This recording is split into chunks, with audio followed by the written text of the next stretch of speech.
அனைவருக்கும் வணக்கம். இது PS in kitchen YouTube channel. இன்னைக்கு நம்ம சிம்பிளா குயிக்கா ஒரு புடலங்காய் வச்சு பொரியல் எப்படி பண்றது அப்படிங்கிறத பார்க்க போறோம்.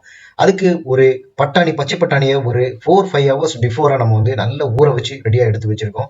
இப்போ ஒரு பேன்ல தேவையான அளவு தண்ணி ஊத்தி இந்த பட்டாணியை போட்டு ஒரு 15 நிமிஷம் நல்லா கொதிக்க விடுறோம். அது நல்லா வெந்துடும். நறுக்கி வச்சிருக்கிற புடலங்காயை அதுக்கப்புறமா அதுல கொட்டி தேவையான அளவுக்கு உப்பு ஆட் பண்ணிக்கோங்க. நான் 1 ஸ்பூன் ஆட் பண்ணிக்கிறேன். இந்த புடலங்காய் பொரியல், பட்டாணி சேர்த்த இந்த புடலங்காய் பொரியல் 4-5 பேர் தாராளமா சாப்பிடலாம். ஒரு 5-10 மினிட்ஸ் அதை நல்லா கொதிக்க விடுங்க. அதாவது தட்டு போட்டு மூடிட்டீங்கன்னா சீக்கிரமா வெந்துடும். அது வெந்த பிறகு ஏற்கனவே நாம ஒரு மிக்சியில ஜார்ல தேவையான அளவுக்கு ஒரு அரைமுடி தேங்காய், பச்சை மிளகாய், சீரகம் போட்டு துருவல் மாதிரி அரைச்சு வச்சிருக்கோம். அதையும் தண்ணீர் வடிகட்டிட்டு இதுல போட்டு லேசா ஃப்ரை பண்ணி விட்டுருங்க. ஒரு 5 நிமிஷம் நல்லா ஃப்ரை பண்ணிட்டீங்கன்னா போறோம். இந்த காரம், உப்பு எல்லாமே இதை சமமா மிக்ஸ் ஆயிரும்.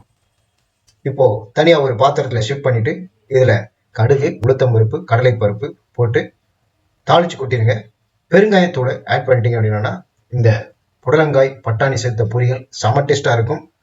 அப்படியே வெறுமனே சாப்பிடலாம், அந்த அளவுக்கு செம டேஸ்டா இருக்கும். இதே மாதிரி நீங்களும் செய்து பார்த்துட்டு நம்மளுடைய வீடியோ பதிவு கீழே உங்களுடைய கமெண்ட்களை தெரிவிங்க.